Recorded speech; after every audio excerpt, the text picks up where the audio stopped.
ਸਾਰੇ ਭੈਣ ਭਰਾਵਾਂ ਨੂੰ ਜੈ ਮਸੀਹ ਦੀ। ਅੱਜ ਦੇ ਵਚਨ ਦਾ ਮਨਨ ਕਰਨ ਤੋਂ ਪਹਿਲਾਂ ਅਸੀਂ ਪ੍ਰਾਰਥਨਾ ਵਿੱਚ ਜਾਵਾਂਗੇ। ਦਿਆਲੂ ਪ੍ਰਭੂ, ਅਸੀਂ ਤੇਰਾ ਧੰਨਵਾਦ ਕਰਦੇ ਹਾਂ। ਰੋਜ਼ਮਰਾ ਦੀ ਤਰ੍ਹਾਂ ਤੂੰ ਸਾਨੂੰ ਨਿੱਤ ਪ੍ਰਤੀ ਦਿਨ ਨਵਾਂ ਜੀਵਨ ਦਿੰਦਾ ਹੈ, ਇਸ ਲਈ ਕਿ ਅਸੀਂ ਤੇਰੀ ਬਾਣੀ ਦੇ ਸ਼ਬਦਾਂ ਦੇ ਨਾਲ ਪਵਿੱਤਰ ਅਤੇ ਪਰਮੇਸ਼ਰ ਪਿਤਾ ਤੇਰੇ ਵਿੱਚ ਵਿਸ਼ਵਾਸ ਦੇ ਨਾਲ ਮਜ਼ਬੂਤ ਹੁੰਦੇ ਹੋਏ ਤੇਰੀ ਜਿਉਂਦੀ ਆਸ ਦੇ ਰਾਜ ਦੇ ਵਿੱਚ ਪਾਏ ਜਾਈਏ। ਅੱਜ ਦੇ ਵਚਨ ਦੇ ਰਾਹੀਂ ਵੀ ਸਾਨੂੰ ਆਪਣੀ ਸਿੱਖਿਆ ਦੇ ਕੇ ਆਪ ਦੇ ਰਾਜ ਦੇ ਵਿੱਚ ਅੱਗੇ ਵਧਣ ਦੇ ਲਈ ਮਦਦ ਕਰ, ਜਿਸ ਦੇ ਨਾਲ ਤੇਰੀ ਵਡਿਆਈ, ਤੇਰੀ ਉਸਤਤ ਸਾਡੇ ਜੀਵਨਾਂ ਦੇ ਵਿੱਚ ਹੋ ਸਕੇ। ਇਸ ਵਚਨ ਨੂੰ ਔਰ ਸੁਣਨ ਵਾਲਿਆਂ ਨੂੰ ਆਪ ਦੇ ਹੱਥਾਂ ਵਿੱਚ ਸੌਂਪਦੇ ਹੋਏ ਬੇਨਤੀ ਮੁਕਤੀ ਦਾਤੇ ਪ੍ਰਭੂ ਯਿਸੂ ਮਸੀਹ ਦੇ ਪਵਿੱਤਰ ਤੇ ਸਮਰਥੀ ਨਾਮ ਵਿੱਚ ਹੋ ਕੇ ਮੰਗਦੇ ਹਾਂ। ਪਿਆਰੇ ਅਜ਼ੀਜ਼, ਅੱਜ ਦਾ ਜੋ ਵਚਨ ਦਾ ਭਾਗ ਹੈ ਉਹ ਹਜ਼ਾਈ ਨਬੀ ਦੀ ਪੁਸਤਕ, ਉਸ ਦਾ 1 ਅਧਿਆਇ, ਉਸ ਦੀ 5 ਤੋਂ ਲੈ ਕੇ 7 ਆਇਤਾਂ ਤੋਂ ਮੈਂ ਲਿਆ ਹੈ। ਇੱਥੇ ਲਿਖਿਆ ਹੈ, ਹੁਣ ਸੈਨਾ ਦਾ ਯਹੋਵਾ ਐਵੇਂ ਆਖਦਾ ਹੈ ਕਿ ਤੁਸੀਂ ਆਪਣੇ ਚਾਲੇ ਉੱਤੇ ਧਿਆਨ ਦਿਓ ਅਥਵਾ ਆਪਣੇ ਦਿਲ ਲਾਓ।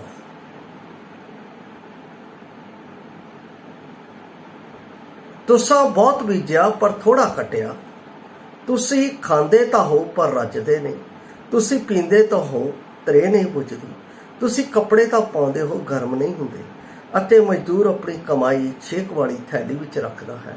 ਸੈਨਾ ਦਾ ਯਹੋਵਾ ਐਵੇਂ ਆਖਦਾ ਹੈ, ਤੁਸੀਂ ਆਪਣੇ ਚਾਲੇ ਉੱਤੇ ਧਿਆਨ ਦਿਓ।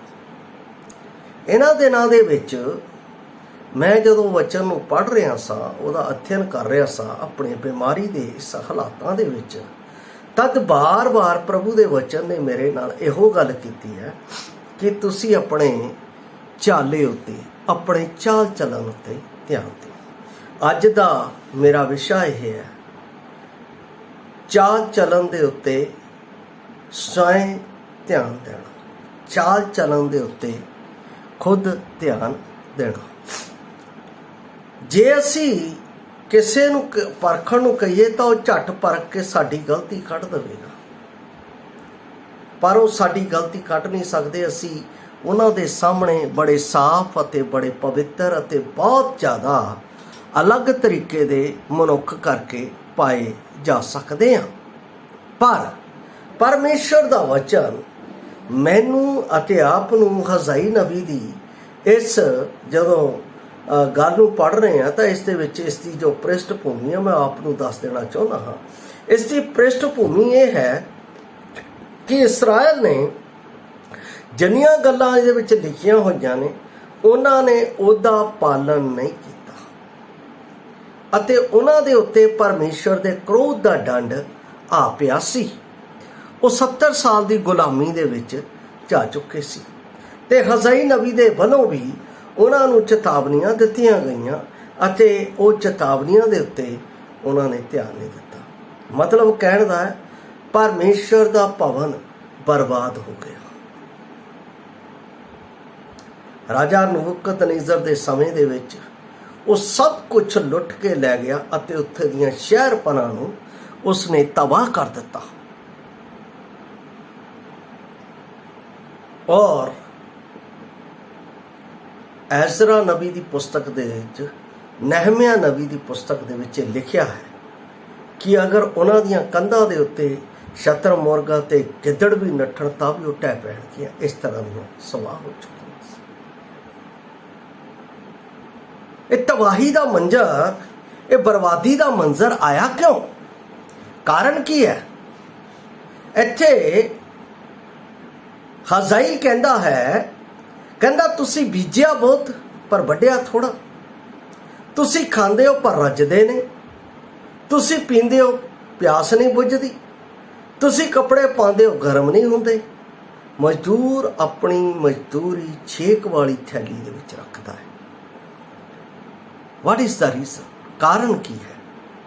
ਕਾਰਨ ਨੂੰ ਸਮਝਣਾ ਜ਼ਰੂਰੀ ਹੈ। ਪਰਮੇਸ਼ਰ ਨੇ ਇਸਰਾਇਲ ਨੂੰ ਆਪਣੀ ਕਮਾਂਡ ਦਿੱਤੀ ਹੋਈ ਸੀ।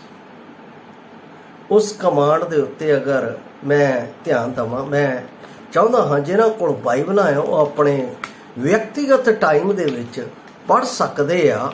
ਜਦੋਂ ਅਸੀਂ ਵਿਵਸਥਾ ਸਾਰ ਦੀ ਪੁਸਤਕ ਉਸ ਦਾ 28 ਅਧਿਆਏ ਪੜ੍ਹਦੇ ਹਾਂ ਤਾਂ ਉਸ ਦੇ ਵਿੱਚ ਪਰਮੇਸ਼ਰ ਨੇ ਇਸਰਾਏਲੀਆਂ ਨੂੰ ਬਰਕਤ ਦਾ ਕਲਮਾ ਸਾਫ਼ ਤੌਰ 'ਤੇ ਦਿੱਤਾ ਹੈ, ਔਰ ਜੋ ਬਰਕਤ ਇੱਥੇ ਲਿਖੀ ਹੋਈ ਹੈ ਉਸ ਦੇ ਉੱਤੇ ਮੈਂ ਧਿਆਨ ਦੇਣ ਨੂੰ ਕਹਿੰਦਾ ਹਾਂ। ਜਦੋਂ ਅਸੀਂ 28 ਤੋਂ ਲੈ ਕੇ 40 ਤੱਕ ਪੜ੍ਹਦੇ ਹਾਂ ਤਾਂ ਉਸ ਦੇ ਵਿੱਚ ਬਹੁਤ ਸਾਰੀਆਂ ਗੱਲਾਂ ਲਿਖੀਆਂ, ਪਰ ਮੈਂ 29 ਦੇ ਤੋਂ ਆਪ ਦੇ ਲਈ ਪੜ੍ਹਦਾ। ਕਹਿੰਦਾ, ਜਿਵੇਂ ਅੰਨਾ ਹਨੇਰ ਵਿੱਚ ਟੋਂਦਾ ਫਿਰਦਾ ਹੈ, ਤੁਸੀਂ ਦੁਪਹਿਰ ਨੂੰ ਟੋਂਦੇ ਫਿਰੋਗੇ, ਤੁਸੀਂ ਆਪਣੇ ਰਾਹਾਂ ਵਿੱਚ ਸਫਲ ਨਹੀਂ ਹੋਵੋਗੇ, ਤੁਸੀਂ ਸਦਾ ਲਈ ਦੱਬੇ ਅਤੇ ਲੁੱਟ ਹੁੰਦੇ ਰਹੋਗੇ, ਪਰ ਤੁਹਾਨੂੰ ਕੋਈ ਬਚਾਉਣ ਵਾਲਾ ਨਾ ਹੋਵੇਗਾ। ਅਗਰ ਤੁਸੀਂ ਇਸ ਚੈਪਟਰ ਦਾ ਖੰਡ ਪੜ੍ਹੋ ਤਾਂ ਲਿਖਿਆ ਹੈ ਪਰਮੇਸ਼ਰ ਦੀਆਂ ਮੰਨਣ ਦੀਆਂ ਬਰਕਤਾਂ ਅਤੇ ਪਰਮੇਸ਼ਰ ਤੋਂ ਬੇਮੁਖ ਹੋਣ ਦੇ ਸ਼ਰਾਬ। ਇਸਰਾਈਲੀਆਂ ਦੇ ਲਈ ਪਹਿਲਾਂ ਤੋਂ ਹੀ ਸੀ, ਪਰ ਇਸਰਾਈਲੀਆਂ ਨੇ ਕੰਮ ਹੀ ਇਸ ਤਰ੍ਹਾਂ ਦੇ ਕੀਤੇ, ਉਹਨਾਂ ਨੇ ਆਪਣੇ ਆਪ ਦੇ ਚਾਲ ਚੱਲਣ ਦੇ ਉੱਤੇ ਧਿਆਨ ਨਹੀਂ ਦਿੱਤਾ। ਜਾਣਦੇ ਹੋਏ ਵੀ ਉਹ ਪਾਪ ਕਰਦੇ ਗਏ, ਜਾਣਦੇ ਹੋਏ ਵੀ ਪਾਪ ਕਰਦੇ। ਕੁਝ ਪਾਪ ਦਾ ਸਿਲਸਿਲਾ ਇਸ ਬਾਈਬਲ ਦੇ ਵਿੱਚ ਲਿਖਿਆ ਹੋਇਆ ਹੈ, ਉਹਨਾਂ ਨੇ ਕੀਤਾ।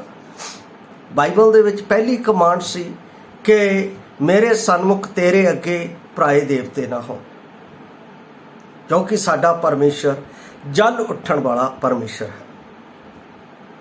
ਔਰ ਰੋਮੀਆਂ 1 ਦਾ ਜਦੋਂ ਅਸੀਂ 18 ਤੋਂ 25 ਤੱਕ ਪੜ੍ਹਦੇ ਹਾਂ ਤਾਂ ਉਹਦੇ ਵਿੱਚ ਸਾਫ਼ ਤੌਰ 'ਤੇ ਲਿਖਿਆ ਹੈ ਕਿ ਉਹਨਾਂ ਨੇ ਜਿਹੜਾ ਕਰਤਾਰ ਧਨ ਹੈ ਉਸ ਨੂੰ ਛੱਡ ਕੇ ਉਸ ਦੀ ਉਪਾਸਨਾ ਕੀਤੀ ਜਿਹੜਾ ਭਗਤੀ ਦੇ ਯੋਗ ਹੈ ਨਹੀਂ ਸੀ। ਉਹ ਧਨ ਕਰਤਾਰ ਜਿਹਨੇ ਸਾਰੀ ਸ੍ਰਿਸ਼ਟੀ ਨੂੰ ਸਾਜਿਆ, ਜਿਹਨੇ ਸਾਰੀ ਸ੍ਰਿਸ਼ਟੀ ਦੇ ਉੱਤੇ ਆਪਣਾ ਕਾਰਜ ਕਰਕੇ ਮਨੁੱਖ ਨੂੰ ਉਸ ਦੀ ਸੇਵਾ ਦਾ ਦਾਇਤਵ ਦਿੱਤਾ, ਉਸ ਨੂੰ ਛੱਡ ਕੇ ਉਹ ਉਸ ਦੀ ਉਪਾਸਨਾ ਕਰਨ ਲੱਗ ਗਿਆ। ਪਰਮੇਸ਼ਰ ਦਾ ਕ੍ਰੋਧ ਉਸ ਉੱਤੇ ਜਾਗਿਆ, ਔਰ ਉਸ ਕ੍ਰੋਧ ਦੇ ਬਾਰੇ ਵਿਵਸਥਾ ਦੇ ਵਿੱਚ, ਲੈਵੀ ਵਿਵਸਥਾ ਦੇ ਵਿੱਚ ਇਹ ਗੱਲਾਂ ਇਸਰਾਈਲੀਆਂ ਦੇ ਲਿਖੀਆਂ, ਔਰ ਹਗਾਈ ਨਬੀ ਦੇ ਸਮੇਂ ਦੇ ਵਿੱਚ ਇਹ ਗੱਲਾਂ ਉਹ ਦੱਸ ਰਿਹਾ। ਯਰਮਾਇਆ ਨੇ ਵੀ ਇਸ ਦੇ ਉੱਤੇ ਸਾਫ਼ ਪ੍ਰਚਾਰ ਕੀਤਾ, ਪਰ ਯਰਮਾਇਆ ਨੂੰ ਜਿੰਨੇ ਵੀ ਪਰਮੇਸ਼ਰ ਦੇ ਭਗਤਾਂ ਨੇ ਸੱਚ ਦਾ ਪ੍ਰਚਾਰ ਕੀਤਾ ਉਹਨਾਂ ਨੂੰ ਮਾਰ ਦਿੱਤਾ ਗਿਆ, ਉਹਨਾਂ ਨੂੰ ਛੱਡਿਆ ਨਹੀਂ। ਸੱਚ ਮਰਦਾ ਨਹੀਂ, ਜ਼ਿੰਦਾ ਹੈ, ਪਰ ਉਹਨਾਂ ਨੇ ਮਾਰਨ ਦੀ ਕੋਸ਼ਿਸ਼ ਕੀਤੀ, ਪਰਮੇਸ਼ਰ ਨੇ ਜ਼ਬਤ ਕੀਤਾ। ਇਸ ਲਈ 2 ਵਾਰ ਇੱਥੇ ਆਇਆ ਹੈ। ਕੀ ਆਇਆ ਹੈ? ਕਿ ਤੁਸੀਂ ਆਪਣੇ ਚਾਲ ਚੱਲਣ ਉੱਤੇ ਸੋਚੋ, ਧਿਆਨ ਦਿਓ। ਔਰ ਜਦੋਂ ਮੈਂ ਪਹਿਲਾ ਪਤਰਸ 1 ਅਧਿਆਇ ਉਸ ਦੀ 15 ਆਇਤ ਪੜ੍ਹਦਾ ਹਾਂ ਤਾਂ ਉਸ ਵਿੱਚ ਵੀ ਪਤਰਸ ਅੱਜ ਦੇ ਸਮੇਂ ਦੇ ਵਿੱਚ ਸਾਡੇ ਨਾਲ ਪਰਮੇਸ਼ਰ ਦੀ ਵਚਨ ਦੀ ਸਾਫ਼ ਗੱਲਾਂ ਸਾਡੇ ਨਾਲ ਕਰਦਾ ਨਜ਼ਰ ਆ ਰਿਹਾ ਹੈ। ਮੈਂ ਆਪ ਦੇ ਲਈ ਪੜ੍ਹ ਰਿਹਾ 1 ਦਾ 15 ਇੱਥੇ ਲਿਖਿਆ ਹੈ, ਸਗੋਂ ਜਿਵੇਂ ਤੁਹਾਡਾ ਸੱਦਣ ਵਾਲਾ ਪਵਿੱਤਰ ਹੈ, ਤੁਸੀਂ ਆਪ ਵੀ ਤਿਵੇਂ ਹੀ ਆਪਣੀ ਸਾਰ ਚਾਲ ਚੱਲਣ ਵਿੱਚ ਪਵਿੱਤਰ ਬਣੋ। ਪਵਿੱਤਰ ਬਣੋ ਦਾ ਮਤਲਬ ਧਿਆਨ ਦਿਓ ਕਿ ਅਸੀਂ ਪਵਿੱਤਰਤਾ ਦੇ ਵਿੱਚ ਹੈ ਜਾਂ ਨਹੀਂ।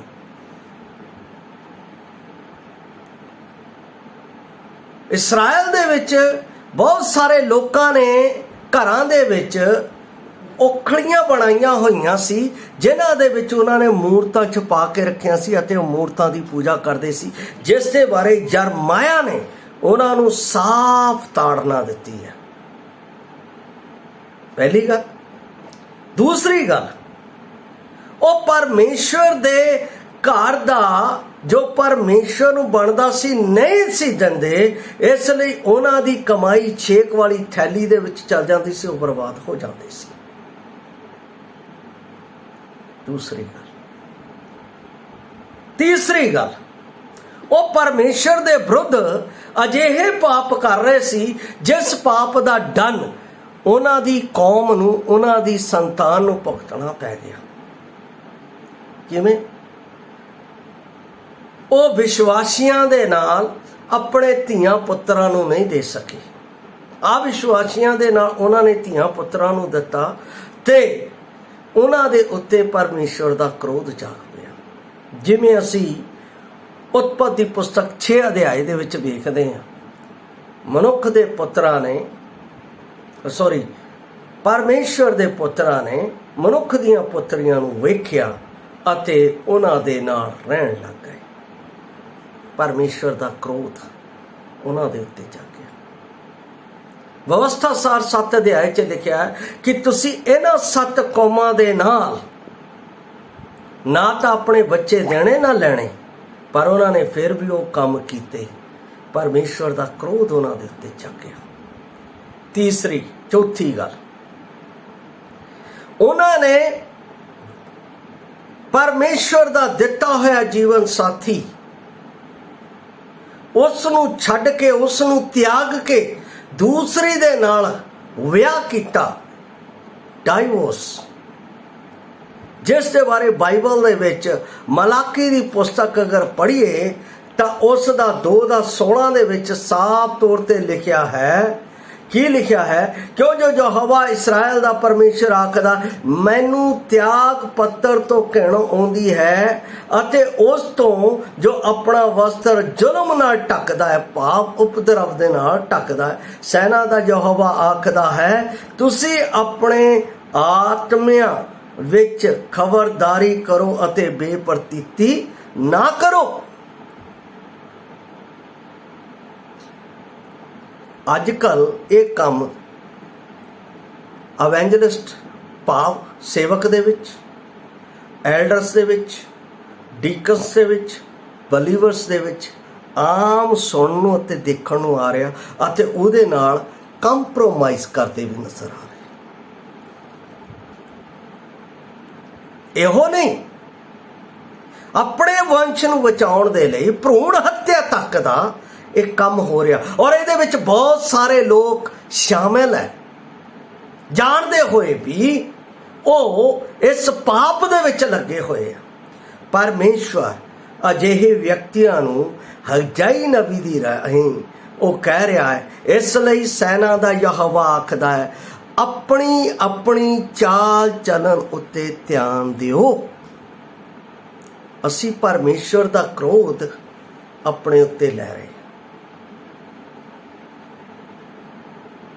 ਪ੍ਰਭੂ ਦੇ ਵਚਨ ਦੇ ਵਿੱਚ ਕ੍ਰੋਧ ਦੇ ਬਾਰੇ ਜਦੋਂ ਮੈਂ ਪੜ੍ਹਦਾ ਹਾਂ ਤਾਂ ਰੋਮੀਆਂ ਦੀ ਪੁਸਤਕ ਦੇ ਵਿੱਚ ਉਸ ਕ੍ਰੋਧ ਦੇ ਬਾਰੇ ਸਾਫ਼ ਤੌਰ ਤੇ ਜ਼ਿਕਰ ਆਉਂਦਾ ਹੈ। ਜਦੋਂ ਮੈਂ ਰੋਮੀਆਂ 1 ਅਧਿਆਏ ਪੜ੍ਹਦਾ ਹਾਂ ਤਾਂ ਉਸ ਵਿੱਚ ਪਰਮੇਸ਼ਵਰ ਦਾ ਵਚਨ ਸਾਫ਼ ਤੌਰ ਤੇ ਲਿਖਿਆ ਹੈ, ਜਿਹੜੇ ਮਨੁੱਖ ਸੱਚਾਈ ਨੂੰ ਕੁਧਰਮ ਦੇ ਨਾਲ ਦਵਾਈ ਰੱਖਦੇ ਹਨ, ਉਹਨਾਂ ਦੀ ਸਾਰੀ ਬੇਦਾਨੀ ਅਤੇ ਕੁਧਰਮ ਪਰਮੇਸ਼ਵਰ ਦਾ ਕ੍ਰੋਧ ਤਾਂ ਆਕਾਸ਼ੋਂ ਪ੍ਰਗਟ ਹੋਇਆ ਹੈ।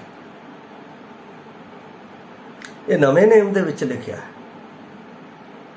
ਜਿਹੜੇ ਸੱਚਾਈ ਨੂੰ ਕੁਧਰਮ ਦੇ ਨਾਲ ਦਵਾਈ ਰੱਖਦੇ, ਸੱਚਾਈ ਨੂੰ ਕਹਿਣ ਦਾ ਆਪਣੇ ਅੰਦਰ ਜਜ਼ਬਾ ਨਹੀਂ ਰੱਖਦੇ। ਮੇਰੇ ਪਿਆਰੇ ਅਜ਼ੀਜ਼ੋ, ਪਰਮੇਸ਼ਵਰ ਦਿਆਲੂ ਅਤੇ ਕਿਰਪਾਲੂ ਹੈ, ਗੁੱਸੇ ਵਿੱਚ ਧੀਰਜੀ ਹੈ। ਉਸ ਦੇ ਅੱਗੇ ਖਿਮਾ ਮੰਗ ਲਓ, ਮਾਫੀ ਮੰਗ ਲਓ ਤਾਂ ਪਰਮੇਸ਼ਵਰ क्षमा ਕਰਨ ਦੇ ਵਿੱਚ ਧੀਰਜੀ ਹੈ। ਦਾਊਦ ਨੇ ਗਲਤੀ ਕੀਤੀ, ਨਤਾਨ ਨੇ ਉਹਨੂੰ ਚਤਾਇਆ ਅਤੇ ਉਹਨੇ ਝੱਟ ਮਾਫੀ ਮੰਗੀ, ਪਰਮੇਸ਼ਵਰ ਮੈਂ ਗਲਤੀ ਕੀਤੀ ਹੈ, ਮੈਨੂੰ ਮਾਫ ਕਰ।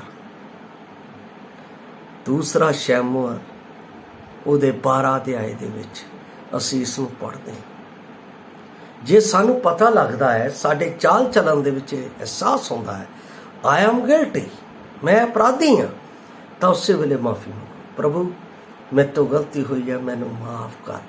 ਪਰਮੇਸ਼ਵਰ ਮਾਫ ਕਰਨ ਦੇ ਵਿੱਚ ਉਸੇ ਵੇਲੇ ਉਹਨਾਂ ਦੇ ਉੱਤੇ ਆਪਣਾ ਹੱਥ ਕਰਦਾ ਹੈ।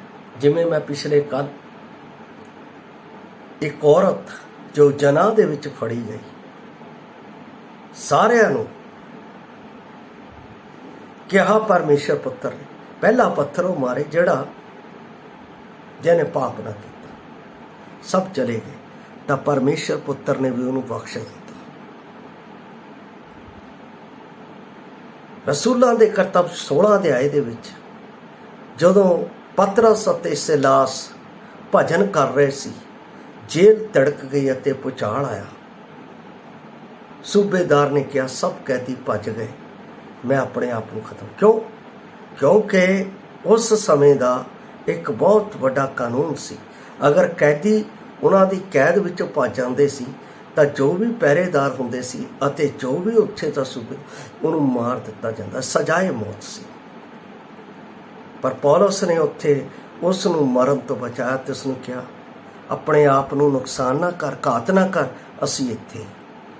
ਤਦ ਉਸ ਨੇ ਉਸੇ ਵੇਲੇ ਪ੍ਰਭੂ ਦੇ ਦਾਸਾਂ ਕੋਲ ਪੁੱਛਿਆ, ਪ੍ਰਭੂ ਦੇ ਦਾਸਾਂ ਕੋਲ ਆ ਕੇ ਕਿਹਾ ਸਾਬੋ ਮੁਕਤੀ ਪਾਉਣ ਦੇ ਲਈ ਮੈਂ ਕੀ ਕਰਾਂ, ਮਾਫੀ ਪ੍ਰਾਪਤ ਕਰਨ ਦੇ ਲਈ ਮੈਂ ਕੀ ਕਰਾਂ।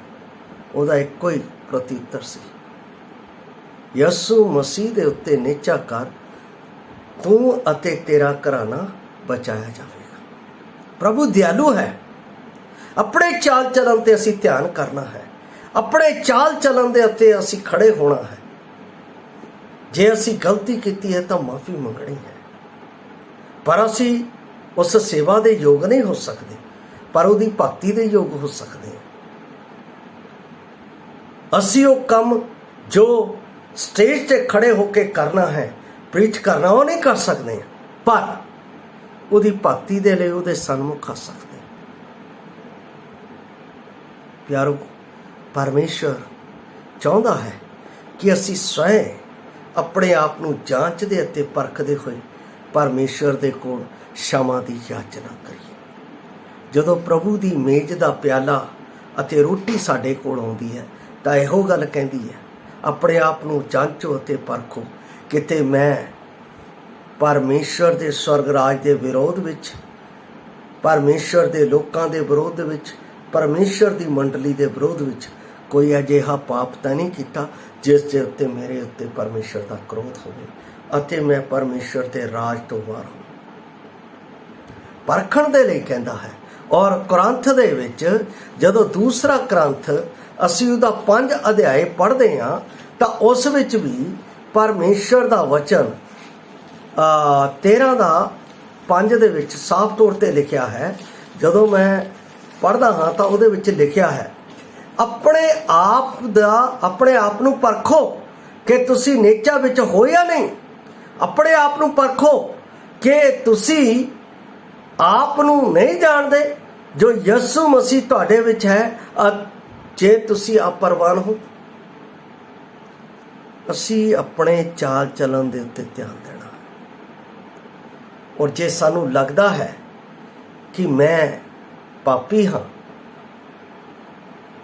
ਜਿਹੜੇ ਵਿਸ਼ਵਾਸੀ ਹੈ ਉਹ ਖਿਮਾ ਮੰਗ ਸਕਦੇ ਹੈ, ਉਹ ਆਪਣਾ ਕਰੂਸ ਆਪ ਚੱਕ ਸਕਦੇ ਹੈ।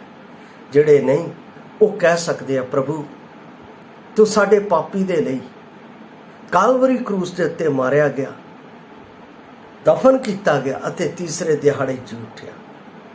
ਹੁਣ ਤੂੰ ਮੇਰਾ ਪ੍ਰਭੂ ਹੈ, ਮੇਰਾ ਜੀਵਨ ਮੇਰਾ ਨਹੀਂ ਤੇਰਾ ਹੈ। ਇਹ ਬੇਨਤੀ ਮੈਂ ਯਿਸੂ ਮਸੀਹ ਦੇ ਨਾਮ ਵਿੱਚ ਮੰਗਦਾ, ਆਮੀਨ। ਇੰਨਾ ਕਹਿਣ ਦੇ ਨਾਲ ਪਰਮੇਸ਼ਰ ਦੀ ਮਾਫੀ ਤੁਹਾਡੇ ਵਿੱਚ ਆਵੇਗੀ ਅਤੇ ਉਹਦੀ ਸ਼ਾਂਤੀ ਤੁਹਾਡੇ ਵਿੱਚ ਪ੍ਰਵੇਸ਼ ਕਰੇਗੀ ਅਤੇ ਉਹਦਾ ਆਤਮਾ ਤੁਹਾਨੂੰ ਉਸ ਦੀ ਜਿਉਂਦੀ ਆਸ ਦੇ ਰਾਜ ਵਿੱਚ ਅੱਗੇ ਵਧਣ ਦੇ ਲਈ ਤੁਹਾਡੀ ਅਗਵਾਈ ਕਰੇਗਾ। ਇੱਥੇ ਹਗਾਈ ਨਬੀ ਦੇ ਜੀਵਨ ਦੇ ਵਿੱਚ ਇਸਰਾਏਲੀਆਂ ਨੂੰ ਇਹ ਵਚਨ ਦਿੱਤਾ ਗਿਆ ਹੈ, ਆਪਣੀ ਚਾਲ ਚੱਲਣ ਉੱਤੇ ਧਿਆਨ ਦਿਓ, ਆਪਣੇ ਚਾਲੇ ਉੱਤੇ ਧਿਆਨ ਦਿਓ, ਤਾਂ ਜੋ ਅਸੀਂ ਪਰਮੇਸ਼ਰ ਜਦੋਂ ਨਿਆਂ ਦੇ ਨਾਲ ਆਵੇਗਾ ਤਾਂ ਅਸੀਂ ਉਸ ਦੇ ਸਾਹਮਣੇ ਦਲੇਰੀ ਦੇ ਨਾਲ ਖੜੇ ਹੋ ਸਕੀਏ। ਉਸ ਦੇ ਸਨਮੁਖ ਖੜੇ ਹੋਣ ਦੇ ਲਈ ਮੈਨੂੰ ਖੁਦ ਹਰ ਦਿਨ ਆਪਣੇ ਜੀਵਨ ਨੂੰ, ਆਪਣੇ ਚਾਲ ਚਲਨ ਨੂੰ ਪਰਮੇਸ਼ਰ ਦੇ ਵਚਨ ਦੇ ਨਾਲ ਪਰਖਦੇ ਰਹਿਣਾ ਹੈ, ਤਾਂ ਕਿ ਜਦੋਂ ਆਵੇ ਤਾਂ ਮੈਂ ਉਸ ਦੇ ਨਾਲ ਵਧਣਾ ਤੇ ਉਠਾਇਆ ਜਾਵਾਂ। ਪ੍ਰਭੂ ਆਪ ਸਭ ਨੂੰ ਇਸ ਤਰ੍ਹਾਂ ਹੋਣ ਦੇ ਲਈ ਮਦਦ ਕਰੇ, ਤਾਂ ਕਿ ਅਸੀਂ ਉਸ ਦੇ ਨਾਲ, ਉਸ ਦੇ ਰਾਜ ਵਿੱਚ ਹੋਈਏ। ਜੈ ਮਸੀਹ ਦੀ। ਮਾਰਾਨਾਥ।